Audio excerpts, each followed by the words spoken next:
Bienvenue au quatrième épisode de Tout est politique. Aujourd'hui, on va parler d'un phénomène qui s'est hyper démocratisé ces dernières années et qui devient très dur à éviter. Mais juste avant de révéler le sujet, un petit mot du sponsor de cette vidéo, BitClick. Grâce à notre partenaire, vous pouvez parier sur le nombre de vues de cette vidéo sur bitclick.fr.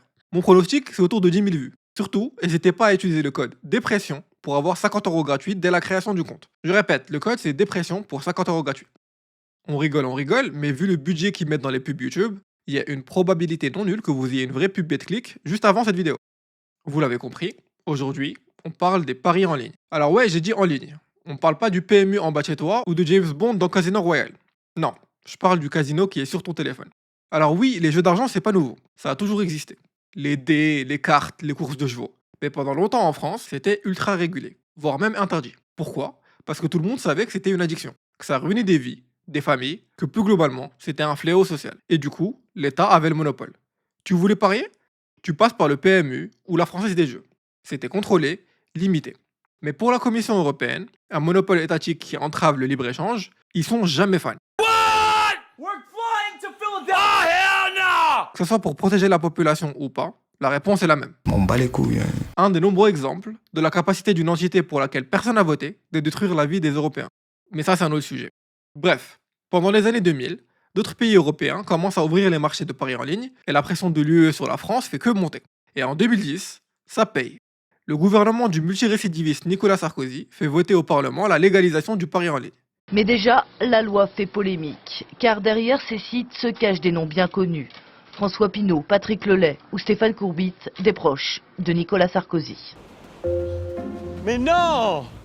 Mais hasard de dingue! Sarkozy justifie cette loi, qui comme par hasard bénéficie à ses potes du Fouquet's, en disant que la légalisation allait protéger les joueurs et faire entrer de nouveaux impôts. Sauf que contrairement à ce qu'on nous a vendu, ça n'a évidemment pas créé une concurrence saine et un produit de meilleure qualité et plus sécurisé pour le consommateur. Ce que ça a vraiment créé par contre, c'est une course pour l'entreprise qui pouvait ruiner le plus de vies. Une guerre pour capter l'attention, pour te faire parier plus gros, plus souvent, plus vite. Et en France, cette guerre elle est autour du sport, mais surtout, le foot. Aujourd'hui, tu peux plus regarder un seul match de foot sans te prendre une pub pour les paris sportifs dans la gueule. Winamax avant le match, BetClick à la mi-temps et Unibet pendant l'analyse post-match. Mais imaginons tu allumes la télé directement au coup d'envoi, tu éteins dès le sifflet final et tu vas chier à la mi-temps. Do you like it? You taking a shit? Comment ils font pour te vendre leurs produits? Pas de stress! Les sponsors, ils ont aussi les maillots et les panneaux autour du terrain. Les clubs sont quasiment tous impliqués dans ce délire. Paris Saint-Germain avec Paris en Sport, l'Olympique Lyonnais avec BetClick, RC Lens avec Winamax, AS Monaco avec Vibet, et j'en passe. Et en vrai, c'est hyper cohérent. La synergie, elle est là. Tu regardes déjà le match. Et une partie de l'expérience de regarder un match de foot, c'est l'adrénaline et la dopamine liées à voir ton club préféré jouer et pas savoir s'ils vont gagner ou perdre. Du coup, t'arrêtes pas là, BG. Amplifie cette expérience en pariant sur le score, le meilleur buteur, le nombre de cartons jaunes, ou même si un mec va courir à Walp sur le terrain. Tu peux rendre l'expérience de regarder un match un mercredi soir encore plus excitante. Et pour les clubs et les chaînes de télé, c'est un partenaire rêvé. Ils ont énormément d'argent et tout leur business model repose sur le marketing. Sauf que être addict au foot et être addict au pari, il y en a clairement un qui est bien pire que l'autre. Et le vrai problème, c'est qu'aujourd'hui, parier et regarder un match deviennent liés. D'un côté, si t'es accro ou un ex-accro au paris sportif, mais que tu aimes le PSG par exemple, tu fais comment pour pas craquer si tu es exposé à la tentation chaque match? Et d'un autre, si tu aimes le PSG et que tu regardes tous leurs matchs, tu peux vite devenir addict vu la fréquence à laquelle tu seras bombardé de pubs pour leurs partenaires de paris.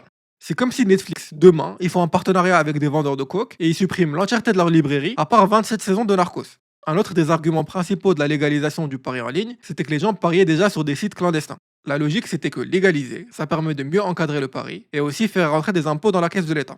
Sauf que maintenant que c'est légal, BetClick et compagnie, contrairement aux sites clandestins, eux, ils peuvent marketer massivement leurs produits. Aller chercher de nouveaux clients qui auraient jamais été exposés à ça si c'était encore illégal. D'après un sondage de l'IFOP de 2024, 62% des parieurs déclarent avoir joué à cause de publicité. Donc clairement, ça marche. Et les clients qui décident d'aller chercher, c'est pas n'importe qui. C'est principalement des hommes, souvent jeunes et issus des quartiers populaires.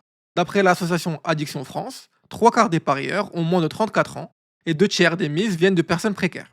Et cette démographie, ils la ciblent pas par hasard. Le message des publicités est axé pour leur plaire. Un moyen pour ces jeunes précaires, les plus grands perdants de la société, d'enfin pouvoir gagner. Ils ont perdu la loterie sociale et sont nés pauvres, mais ils peuvent peut-être gagner une autre loterie et sortir de la pauvreté. Ils regardent déjà le foot, passent beaucoup de temps sur internet et surtout sont très sensibles à une opportunité de mettre la daronne à l'abri. ces entreprises de paris marketent leurs produits pour ces jeunes comme un ascenseur social. Et c'est même pas subtil. Winamax a littéralement fait une pub où un jeune de quartier met sa daronne dans un ascenseur qui finit avec elle en première classe d'un avion.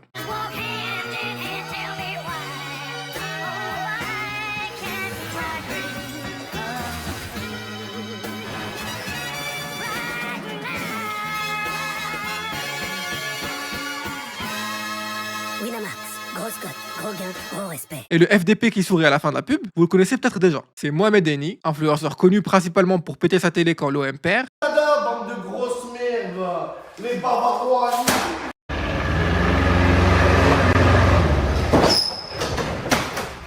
mais aussi pour être un ambassadeur Winamax. Et lui aussi, il n'a pas été choisi par hasard.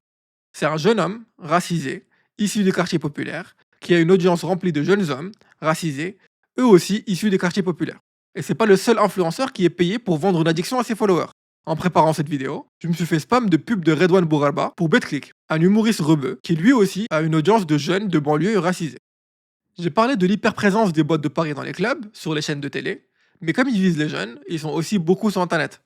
J'aimerais bien vous dire que Mohamed Eni et Redouane Bougarba sont les exceptions, pas la règle, mais la réalité, c'est que ça touche même des influenceurs beaucoup plus petits. BetClick, Winamax et compagnie sont aussi les sponsors les plus récurrents des chaînes YouTube qui parlent de sport par exemple. L'industrie finance quasiment tout le YouTube game sportif. Et le pire, c'est que les influenceurs sont maintenant un des piliers de la com de ces entreprises.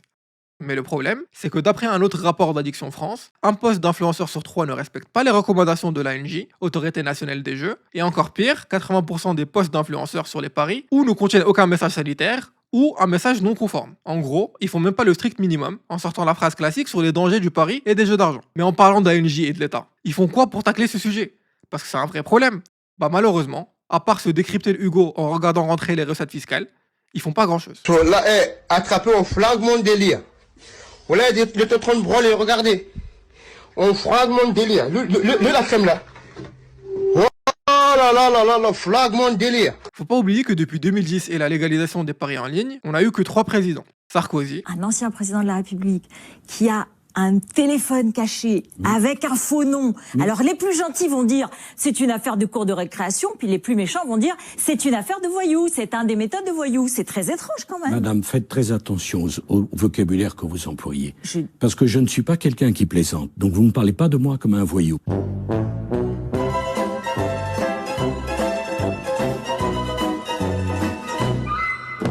Hollande, Be you. Be proud of you because you can do what we want to do. et Macron. Pardon, moi j'ai pas d'amis, monsieur Bourdin. J'ai pas d'amis. Non, j'ai pas d'amis. 3 présidents néolibéraux de suite. Vous n'êtes pas content? Triplé. Pour faire simple, le néolibéralisme, c'est penser que la seule chose plus basée que le capitalisme, c'est un capitalisme encore plus dégénéré. Ouverture à la compétition, privatisation, dérégulation. L'amateur de yaourt Sarkozy a légalisé le pari en ligne, Flamby lui n'y a pas touché, et Macron est allé encore plus loin en essayant de légaliser les casinos en ligne en général. Putain, à chaque fois que je me dis que je le déteste déjà assez, Macron réussit à me surprendre. Pendant que tout le monde est encore sous le choc après la nomination d'un Premier ministre issu d'un parti qui fait 6% aux législatives, Macron et son gouvernement ont essayé d'ouvrir le chemin à la légalisation des casinos sur Internet en soum-soum. Parce que pourquoi pas tant qu'on y est? L'argumentaire, c'est toujours le même que d'habitude. Si on légalise, on peut encadrer et taxer. 1 milliard de recettes fiscales en plus. Sauf que comme on l'a vu plus tôt, cette taxation, c'est surtout une taxe sur les pauvres, des recettes fiscales alimentées par la souffrance des plus précaires du pays. Quand c'est des impôts qui touchent pas les plus riches qui financent leur campagne, étonnamment, là, ils sont chauds les libéraux. Oh, comme c'est bizarre. Oh, alors. Le pire, c'est que le coût social des addictions coûte beaucoup plus que ça ne rapporte. Donc même l'argument fiscal, c'est de la merde. Et enfin, au niveau de l'encadrement, on a aussi vu que c'était pas ouf non plus. Parce que à part quelques amendes négligeables quand on les compare au chiffre d'affaires de ces boîtes, l'ANJ fait pas grand chose. Le gouvernement a fini par renoncer à cet amendement et Barnier a fini par être censuré de toute façon. Mais c'est probablement pas la dernière fois qu'on entend parler de ce sujet. Parce que pour les libéraux, la légalisation des casinos en ligne, c'est la prochaine étape logique. L'avantage pour nous, c'est qu'on n'a pas besoin d'attendre la légalisation en France pour voir les ravages des casinos en ligne. Pour ça, on n'a qu'à se retourner vers l'enfer dystopique que sont les États-Unis. Oh, no. I misclicked. Things have changed. So we think that one's... Bon, on a parlé du sport. Maintenant, parlons de Twitch et YouTube. Et surtout, des streamers américains qui se font des millions en faisant la promo des casinos en ligne. Parce que oui, aux US, à la surprise de personne, Tu peux te filmer en train de parier des montants absurdes sur des casinos crypto à ton audience d'enfants et d'adolescents dans le plus grand des calmes. Et autant le pari sportif ça peut ruiner ta vie, les casinos en ligne c'est encore plus dangereux. Déjà parce que là on est sur un jeu de hasard total. Aucune analyse de composition des équipes ni autre connaissance ne peut t'aider. Mais surtout parce que c'est quasi instantané.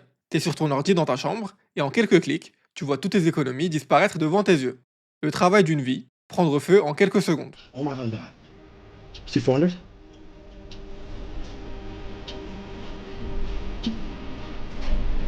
Oh my god. Please. Oh. Oh my god.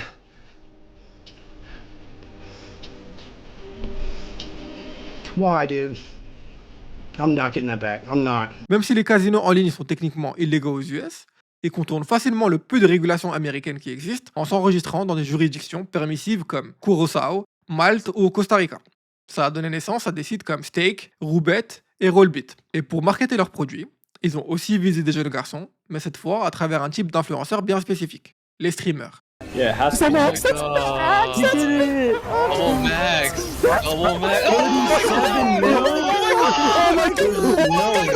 Et ici aussi, la synergie, elle est indéniable.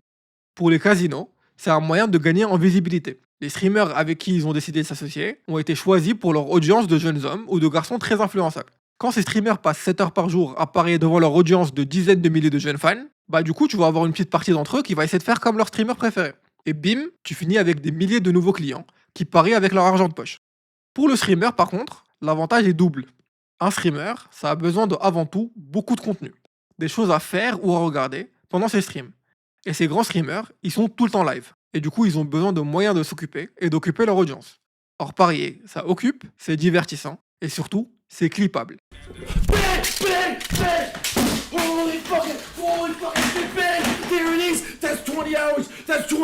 Le deuxième avantage, évidemment, il est financier. Ils sont payés des millions de dollars pour faire la promotion de ces casinos. I'll release what I got paid since the beginning of my contract.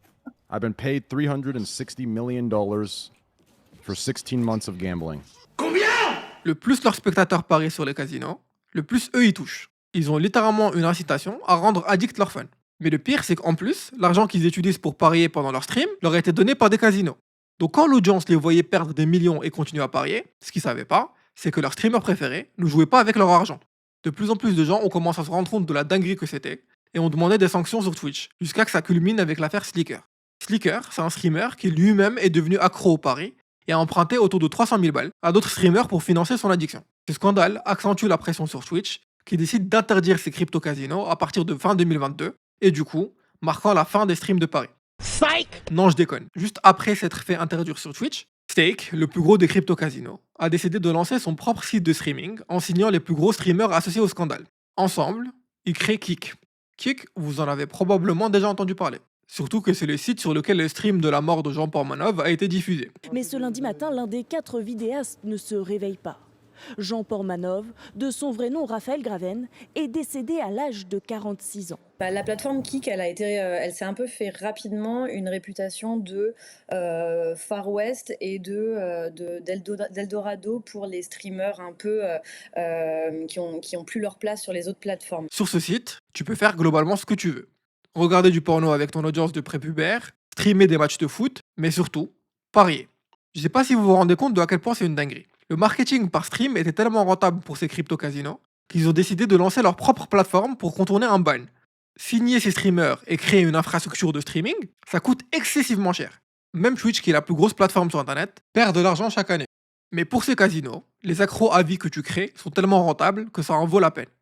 Aux US, le sport est aussi colonisé par le pari, le streaming est colonisé par le pari, et la dernière invention des Américains, c'est de coloniser la vraie vie avec ce qu'ils appellent des marchés prédictifs. Et les plus gros sont Kalshi et Polymarket. En gros, ces deux boîtes, elles se limitent plus au sport ou à la roulette. Elles te permettent de parier sur tout et n'importe quoi. Tu peux parier sur le sport, mais aussi sur qui va gagner les prochaines élections, ou sur le nombre d'abonnés que MrBeast aura cette année. Et tout ça, c'est légal, vu que c'est pas du pari, c'est du trading. Boy, ain't no fucking way, boy. Boy, ain't no way, boy. Boy, ain't no way, boy. Chaque jour qui passe, je me demande de plus en plus si les États-Unis existent vraiment ou si ce pays, c'est pas juste une hallucination collective. Et encore une fois, comme je l'ai dit plusieurs fois sur ma chaîne, que ça soit le fascisme ou les skinny jeans, c'est pas parce que ça commence là-bas qu'on va pas l'importer dans quelques années. Bon, Maintenant qu'on a dit ça, qu'est-ce qu'on peut faire? Pour moi, il y a plusieurs réponses à cette question. À l'échelle humaine, vous pouvez déjà sensibiliser vos proches s'ils parient ou ils y pensent. Perso, ma technique c'est de les insulter, me foutre de leur gueule, puis de leur citer 1700 stats et probabilités sur les dangers de l'addiction au pari. Au niveau efficacité, celle de ma méthode est encore à vérifier. Mais plus sérieusement, si vous voulez des vrais conseils pour vous ou vos proches, je vais ajouter à l'écran et à la description les numéros de 2 assos qui travaillent sur l'addiction au jeu. N'hésitez pas, ces numéros sont gratuits. Un autre truc que vous pouvez faire, c'est aussi mettre la pression sur les influenceurs qui font des partenariats avec des sites de paris. Faut leur faire comprendre que c'est pas juste une OP comme les autres et que c'est un vrai danger pour leur communauté. Idem pour vos clubs préférés.